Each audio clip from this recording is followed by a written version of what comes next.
여론 뚱타 배종탄 인사이트K 연구소장 김준일 뉴스톱 대표 나오셨습니다. 안녕하십니까? 안녕하세요. 안녕하십니까? 야, 뚱자 이렇게 쓰는 게 좋습니까? 뭐 하라니 해야죠. 저도 왕관을 지금 보이는 라디오 보시면 왕관을 지금 제가 쓰고 있습니다. 여론 뚱탑. 저는 배종찬 소장님하고는 뭐 무거운 이런 주제로 많이 했었어요. 저도 무거워서. 언제? 다르겠어요? 가볍게 했잖아요. 가볍게 무거운 주제를 다 가볍게 했는데 뚱탑 우리 김준일 대표님은 탑이죠. 뭐 탑을 지향하고 있습니다. 예, 오늘 탑이에요, 뚱톱이에요. 뭐 탑이나 톱이나 어쨌든 최고로 가겠다라는 의지인데 오늘 중량감 있는 두 분하고 같이 방송을 하니까 예. 저도 묵직한 느낌이 듭니다. 오늘 보니까 오늘 좀 묵직해 보여요. 김준일 대표님. 예, 오늘 또 YTN TV를 가야 돼서 제가. 네. 예. 아유 좋습니다. 자 집무실 이전 얘기부터 먼저 좀 해봐야 될 것 같습니다. 320억인가요? 360억인가요? 어제 공모위 통과가 됐는데 현실적으로 5월 10일 날 가는 거는 쉽지는 않을 것 같긴 한데. 그렇죠. 근데 이제 이게 또 잠깐 좀 조용하다가 이게 또 여론 예비비 통과되면서 여론에서 또 어떻게 주목할지. 주목을 받죠. 예. 어떻습니까? 이게 잠시 용산 이슈가 가려진 것 같기도 한데 다시 주목받을 것 같긴 해요. 근데 뭐 이제는 용산으로 옮겨가는 게 기정사실화 됐기 때문에 네. 이게 뭐 국정수행 기대감이나 윤석열 당선인의 또 윤석열 당선인의 평가에 뭐 이제 절대적이지는 않으리라고 봐요. 네. 왜냐하면 이제 옮겨가는데 언제 옮겨가느냐. 그러니까 5월 10일부터 모두 다 옮겨가기는 힘든 거잖아요. 그러니까 6월 말 정도나 뭐 7월 좀 넘어서까지 완료가 그렇죠. 될 것이다. 이전이. 예. 이런 얘기가 나오는데 주목해야 될 것은 그래도 좀 서둘렀던 것을 완급 조절하는 것은 국정수행 기대감에 대한 좀 부담이었을 것이다. 이렇게 볼 수 있는 것이 예. 역대 당선인에 비하면 턱없이 낮은 국정수행 기대감이 나오고 있거든요. 물론 이걸로 뭐 모든 아직 임기조차 시작하지 않은 윤석열 당선인을 평가할 수는 없지만 네. 리얼미터가 미디어 헤럴드의 의뢰를 받아서 지난 28일부터 4월 1일까지 실시한 조사입니다. 윤석열 당선인의 향후 5년간 국정수행에 대해서 어떻게 평가하는지 물어봤는데 자세한 사항은 중앙선거여론조사 심의위원회 홈페이지에서 확인 가능합니다. 네. 잘할 것이다 48.8%, 잘 못할 것이다 47.6%. 대선 결과 이거 대선 결과 비슷한 건데요? 그러니까요. 그대로 가네요. 그러니까 이게 이른바 대선 결과의 파장이 계속 오. 지속되고 있다는 이 부담감도 조금 국방부 청사 이전에 대해서는 유연해진 또 까닭으로 보입니다. 네, 김준 대표님. 많이 올랐어요.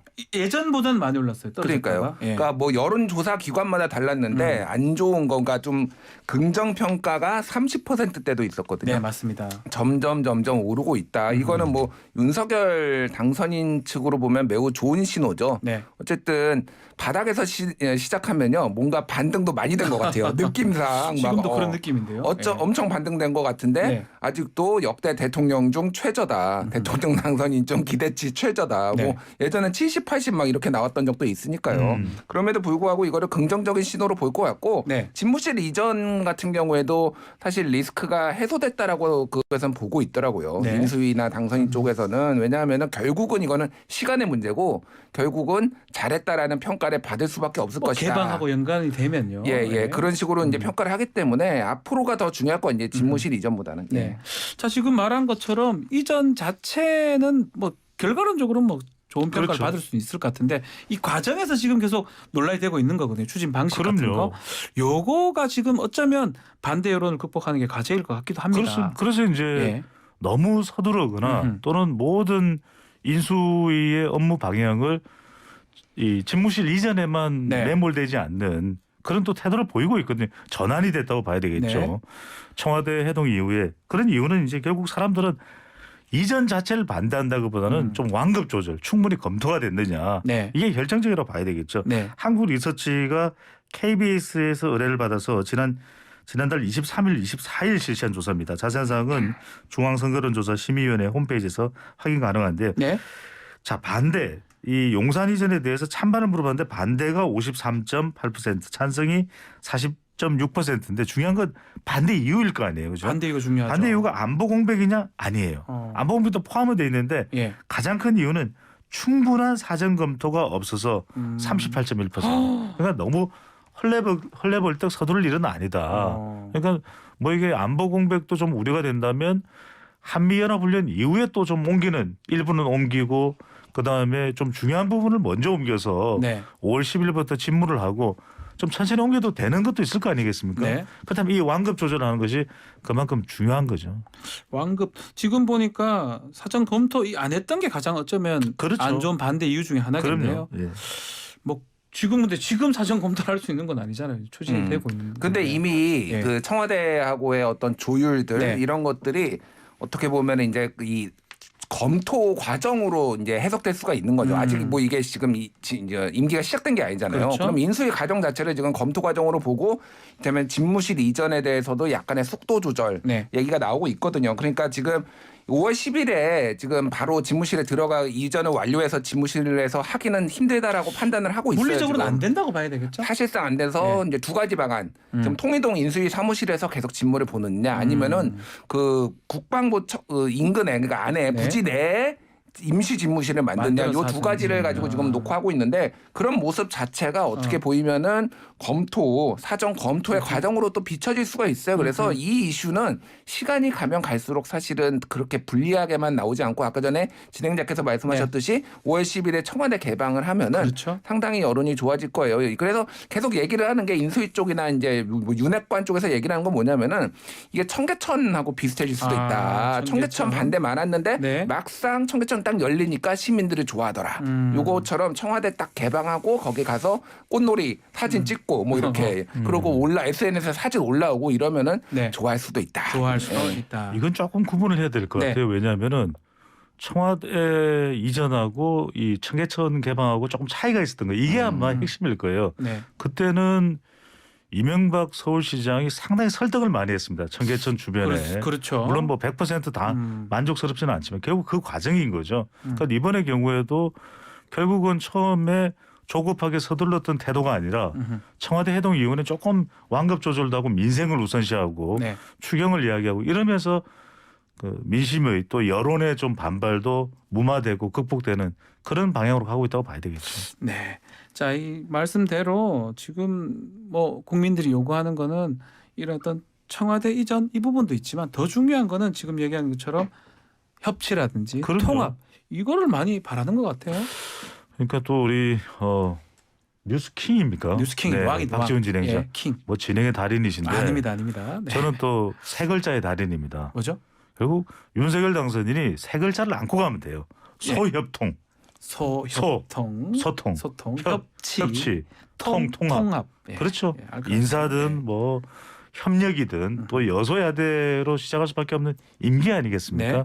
그렇다면 소통과 협치와 통합을 잘하면 또 국민들의 평가는 좋아지는 것이니까요.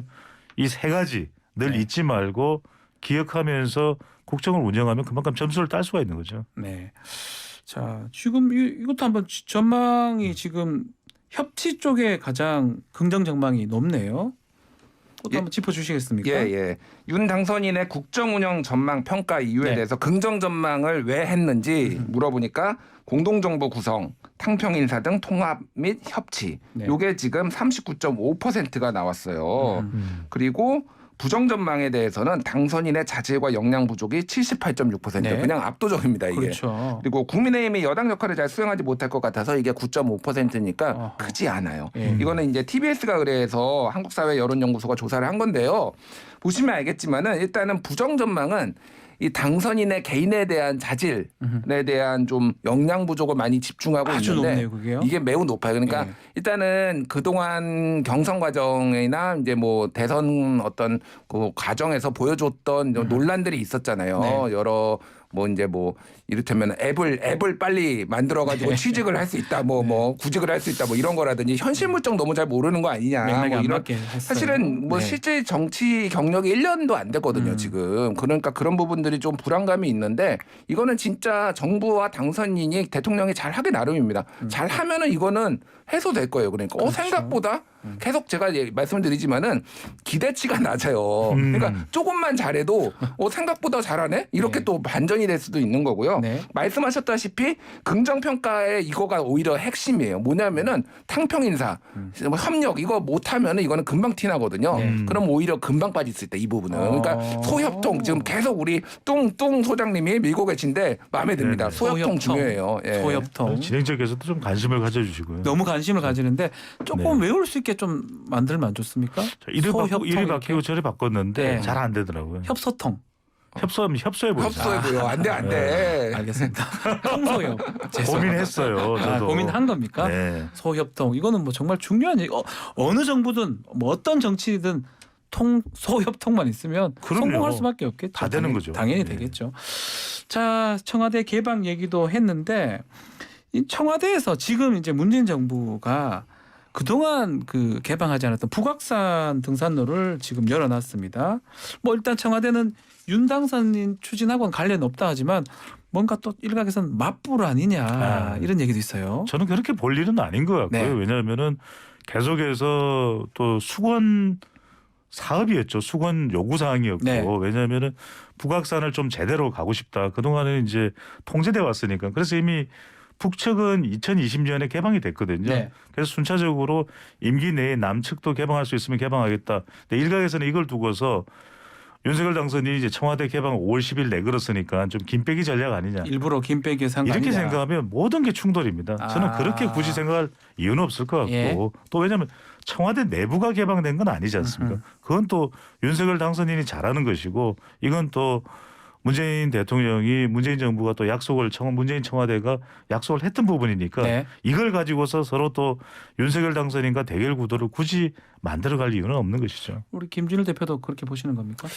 뭐 맞불까지는 아닌데 저는 의식은 했다. 아 의식은 했다. 의식은 했다. 그러니까 지금 새 정부가 이를테면은 구중궁궐 네. 뭐 이런 표현을 쓰면서 약간 좀 공격성 발언들이 좀 있었잖아요. 구중궁궐 아니고 우리도 지금까지 노력해왔어. 그러면 이제 말씀하셨다시피 2020년에 북쪽 등산로 개방한 것도 다시 언급이 될 테고 그래서 네. 우리가 최선을 다해서 지금 개방을 하고 마지막까지 노력을 하고 있다. 이런 이미지를 주기 위해서 그런 거고 저는 그 북쪽 그 등산로 예전에 가봤거든요. 네.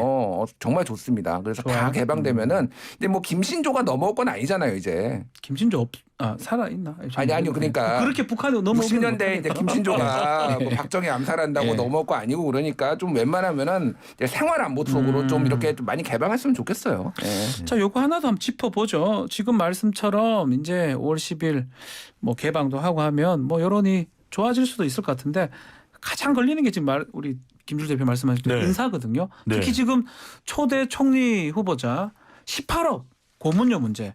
이게 중요한 관전 포인트가 될 것 같기도 해요. 저는 이 기억이 나요. 박지원 변호사가 네. 한 프로그램에 예능 프로그램에 나와서 제가요? 저는 뭐 어려운 분들한테는 뭐 수임료 안 받습니다.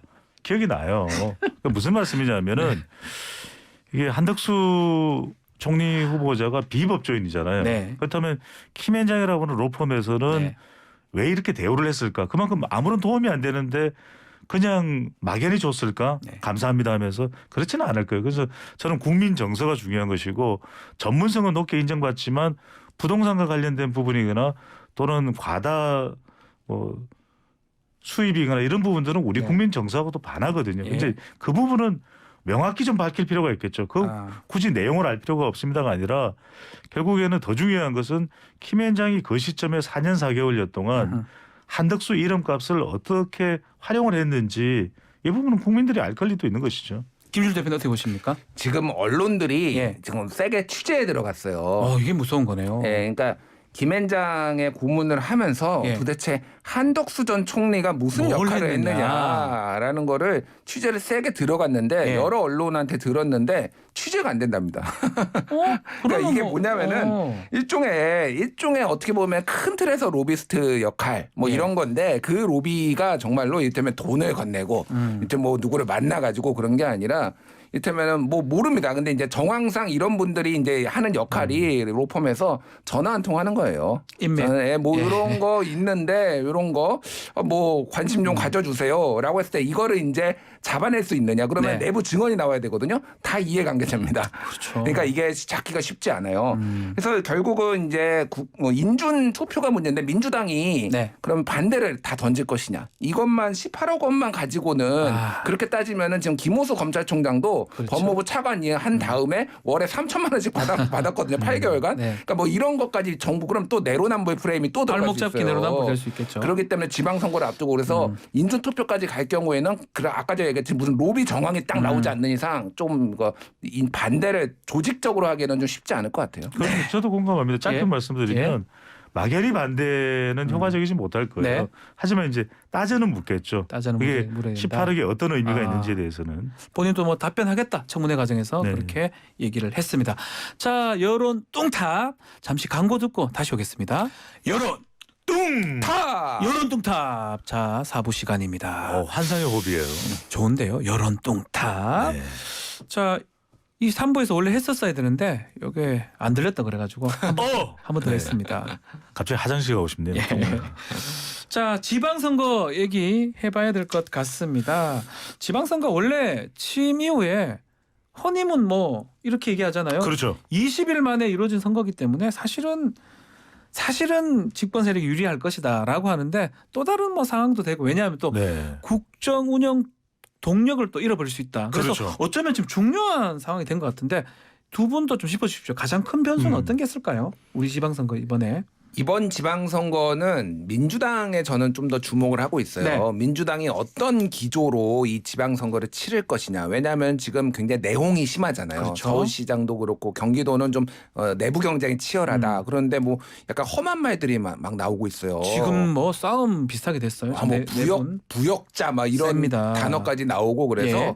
그러니까 전체적인 기조가 이제 친 이재명 뭐 이를테면 친명 뭐 이런 것들을 이제 소명하는 건데 당의 캐치프레이즈가 지금 민주당이 좀 명확하지가 않아요. 네. 지방선거를 임하는 거. 그러니까 지금까지 현재까지는 들리는 게 이 지방선거에 임하는 자세가 이재명과 문재인을 지키기 위해 지방선거를 이기겠다라는 목소리만 들립니다. 근데 이게 중도층에 소구할 수 있을 것인가? 아하. 아니 이재명을 지키기 위해 찍어달라고? 이게 지지자들한테는 영향이 있겠지만은 그래서 이 전략을 가져갈 것인가가 조금 이 지방 특히 수도권에 포함해서 굉장히 성패를 가를 것 같다 지금 민주당이. 오히려 지금 여당이 되는 국민의힘이 아닌 민주당이 키를 갖고 있다. 어떤 전략을 세우냐에 따라서 달라질 것이다. 이렇게 왜냐하면은 보시면 돼요. 굉장히 박빙이었잖아요. 그렇죠. 사실은 누가 이번 지방선거에서 승기를 잡아도 이상하지 않아요. 네. 뭐 전통적인 호남과 영남을 빼면은 충청과 근데 이게 기조가 되게 중요하다. 그렇죠. 근데 이게 사람들한테 먹히는 캐치프레이즈를 가지고 올 것이냐가 좀 관건이 될 것 같아요. 네. 자,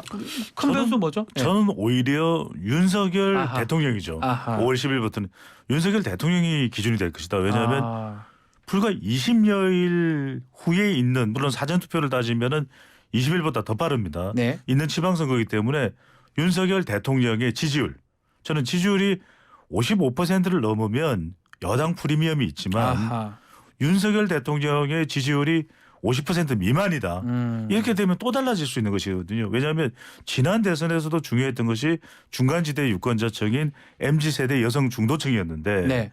이들이 아직까지도 어느 한쪽으로 또 옮겨가 있지는 않습니다. 그렇죠. 변동될 수 있는 것이거든요. 네. 그렇다면 경기도가 가장 중요하기는 하겠습니다만 저는 또 하나 중요한 것이 용산 이전과 관련된 서울 지역 내부에서의 또 반발도 있어요. 서울 또 안에. 그럼요. 예. 여성가족부 폐지는 여심 자극을 하거든요. 네. 그러니까 또 20대 30대 여성은 어디로 갈 건가? 30대 40대 50대 여성들은 어디로 갈 거냐? 이 부분은 지방선거까지 이어집니다. 왜? 대선 이후에 지금 긴장감이 아직까지도 완전히 대결 구도가 해소되지 않았다. 그럼 저는 중요한 것이 윤석열 이제 당선인이 대통령이 되면서 네. 윤석열 대통령의 지지율이 55%를 넘느냐 아니면 50% 미만이 기준이 될 걸로 보입니다. 50%, 네. 55% 짚어주셨습니다. 뭐 그래서 어쩌면 이번 선거가 지금 말한 것처럼 당 대 당일 수도 있지만 인물 하나 더 주목이 되는 것 같아요. 거물들이 많이 좀 그럼요. 나오시는 것 같거든요. 아니 지방선거에 이렇게까지 거물들이 예. 쏟아진 적이 있습니까? 방금 전에 또 인터뷰를 하고 간 유승민 전 전 의원. 의원. 지난 대선 후보였고 이번 대선 후보이기도 했습니다. 그렇죠. 그리고 김동연 전 부총리가 거론되고 있는데 지금 출사를 세웠죠. 출사를 이야기했는데 네. 출마를 선언했는데 대선 후보죠. 대선 후보였죠. 예. 서울도 그렇고 서울은 뭐 오세훈 시장이나 송영길 더불어민주당 전 대표도 대선 후보급이에요. 네. 그러니까 말 그대로 이게 무더기로 나오는 이유는 대결 구도가 계속되는 겁니다. 질 수 없다. 왜냐하면 지방선거의 결과에 따라서 윤석열 정부의 국정 동력까지 좌지우지되거든요. 아하. 미래 권력까지 결정되기 때문에 그럼 다음 대선 후보 벌써 섣부른 이야기가 될 수도 있지만 다음 대선 후보는 그럼 누구야? 아하. 이런 이야기까지 나올 수밖에 없기 때문에 오세훈 시장이 전대미문의 사선 시장이 된다. 바로 대선 후보죠. 대선 후보죠. 그럼요. 네. 경기도도 유승민, 김동연 당선되는 사람이 바로 대선 대선 후보죠. 후보죠. 그러니까 네. 이것 자체가 이번 지방선거가 정말 거물이 무더기로 쏟아지는 이유가 되는 거죠. 뭐 송영길 전 대표도 지금 서울시장 출마를 선언을 했고요. 김은혜 대변인 역시 또 선언을 했습니다. 정말 많은 분들이 지금 지방선거에 눈여겨 보고 있는 것 같아요. 그런데 이게 실제 이제 거물급들이 나온 거는 맞는데 그 거물급들이 실제 이제 그 당선이 이를테면은 어떤 전체적인 당의 어떤 기조, 국정 운영하고 연결되느냐라고 했을 때는 또 그거는 조금 거리가 있는 것 같아요. 그렇죠. 예. 되게 미묘한 거 조금 갑자기 다른 대구시장 얘기를 좀 하면은 예. 이게 되게 미묘해요. 뭐냐면은 거기에 홍준표 의원이 네. 나오고 김재원 그러니까 전 최고죠. 전 최고위원 나오고 유영한 변호사 나왔잖아요. 네. 이게 그러니까 그 이제 윤석열 당선인의 핵심 측근들 뭐 이를테면 당의 주류 그룹들이 사실은 홍준표 의원 별로 안 좋아합니다.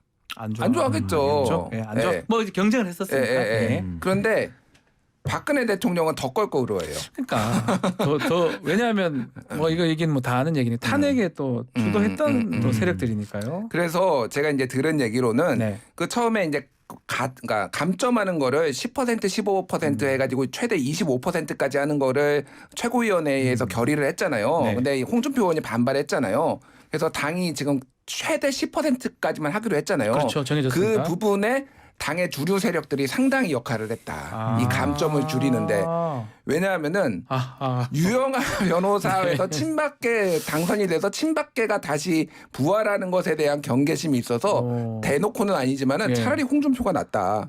이런 기류가 있는 거예요. 그러니까 이게 굉장히 이번이 굉장히 복잡하고 유승민 전 의원이 지금 네. 나오는 것도 이게 당내 기류가 좀 미묘합니다. 어떤 게 있죠? 지금 뭐 100% 반길 것 같잖아요. 윤핵관 측에서는. 아니 그러니까 경기를 가져오기는 해야 되는데 그게 딴 사람이 가져왔으면 좋겠다. 유승민이 아니라 뭐 이런 지금 미묘한 그 신경전들이 그래서 뭐 김은혜 출마도 있고 지금 어저께 갑자기 강용석 서울시에 시당에 복귀했거든요. 복당했거든요. 예. 만장일치예요 심지어. 네. 강용석이 무소속 출마할까봐.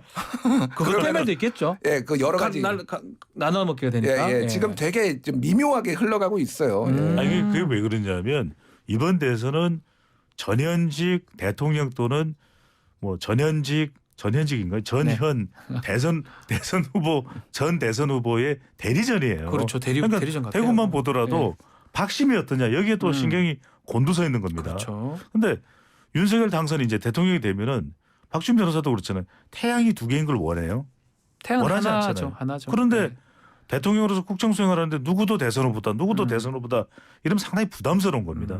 그러다 보니까 흥미로운 게 뭐냐면 이거 제가 뭐 수치는 말씀 안 드립니다. 그럼 개요를 다 말씀드렸는데 네. 경기도만 하더라도 지금 발표되는 여론조사들의 이제 속사를 들여다보면 분명히 유승민 전 의원이 인지도도 높죠. 그러다 보니까 지지율이 상당히 높게 나오겠죠. 네. 그런데 국민의힘 지지층만 놓고 보면은 김은혜나 다른 인물들이 또 다른 결과가 나와요. 그 이야기는 뭐냐면 이게 상당히 복잡해지는 거죠. 아주 셈법이. 복잡하네요. 예. 그러니까 국민의힘 지지자들은 다르게 생각할 수 있다는 거잖아요. 그래서 무슨 말씀이냐면은 경기도만 하더라도 뭐가 중요하냐? 지금 당장의 지지율 구도보다도 윤심이 어디로 가느냐.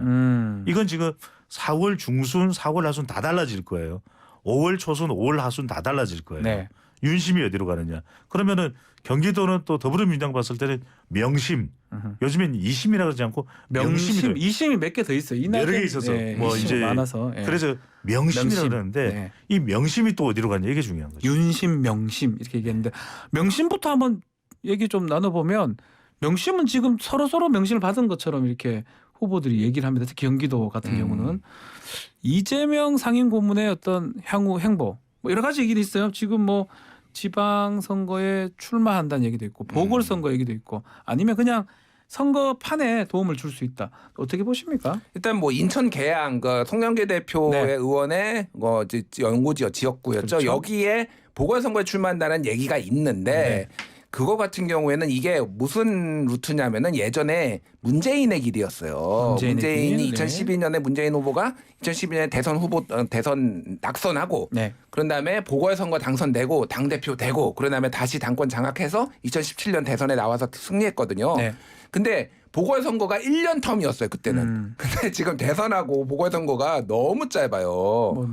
세 달 차이 나죠. 그러니까 예. 이게 여론이 좋지가 않습니다. 네. 그래서 실제 나올지는 좀 지켜봐야 될 것 같고 8월 전당대회는 아마 분명히 나올 거예요. 8월 달 거의 저는 그렇게 봅니다. 나올 거다. 예. 그렇게 돼서 이제 보니까 전체적으로 당의 구심점이 지금 이재명 고문 맞고는 없기 때문에 명심이 중요가 되는데 문제는 만약에 이게 이런 구도로 가면은 지난 대선에 재판이 될 수 있다. 그러면은 지금 10개 지역에서 밀렸거든요. 민주당이 7개에서만 이겼는데 그렇죠. 경기도도 지금 만만치 않고요.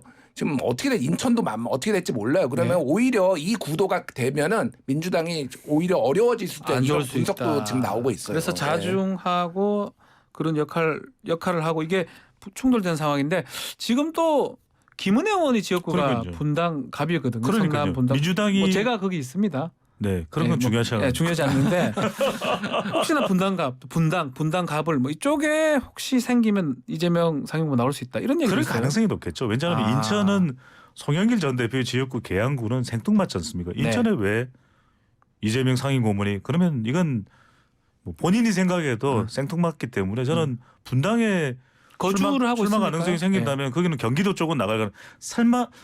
설사 경기도가 아니라면 서울에 출마하는 것이 이재명 상임 고문은 검토해 볼 수 있는 지역이 될 거고 네. 저는 이번 지방선거가 거의 대선 결과대로 갈 가능성이 높다. 그만큼 왜냐하면 굉장히 피말리는 대결 구도가 지금도 지속되고 있거든요. 네. 여전히 또 대통령의 지지율도 높고 이런 상황이기 때문에 더불어민주당에서는 대통령 마케팅이나 이재명 마케팅을 할 수밖에 없을 테고 이제 여당이 될 국민의힘은 전적으로 윤심 마케팅을 할 수밖에 없을 거예요. 그러니까 이게 가장 중요하기 때문에 저는 근데 뭐 대선 결과가 그대로 지속된다 어쩐다 다 떠나서 제일 중요한 건 경기도예요. 경기도를 누가 가져가느냐. 경기도를 이기면 다 이기는 거고 아하. 경기도를 지면 다 지는 거예요. 그만큼 중요하다. 그만큼 경기도가 중요한데 그래서 예. 우리 톱뉴스 김준일 대표께서 말씀하셨던 대로 뉴스탑이죠. 예. 뉴스톱인데 예. 경기도는 대리전이죠.